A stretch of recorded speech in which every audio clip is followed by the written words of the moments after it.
భోజనాల ఏర్పాట్లు అవి ఎలా చేశారు? బాగానే జరిగాయండి, బాగా పెట్టారు. ఇక్కడ సోపాయం అయితే మేము మా స్కూల్కి పంపించడానికి అయితే ఆటోలు అవి పెట్టి చాలా జాగ్రత్తలు అయ్యి మీరు అక్కడికి వెళ్ళిపోవాలమ్మా, ఇక్కడ ఉండకూడదు అని చాలా బాగా చెప్పారు. అధికారులు అయితే మాత్రం ఇక్కడే మాతో పాటు వాళ్ళందరూ ఇక్కడే ఉన్నారు. ముందుడి మీద అయితే ఇప్పుడైతే మాత్రం చాలా బాగా చూసారమ్మా.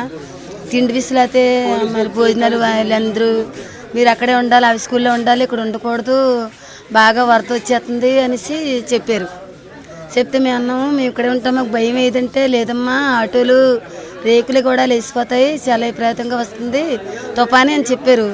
చెప్తే మేము అన్నా మేము ఇక్కడే ఉంటామంటే లేదమ్మా వెళ్ళాలంటే చాలామంది వాళ్ళ కింద వాళ్ళందరూ వెళ్ళిపోయారు, మేము పోయిన వాళ్ళు అయితే ఇక్కడే ఉన్నాం అన్న. మరి భోజనాలు అయ్యి బాగా సౌకర్యంగా అన్నీ బాగా జరిగాయి.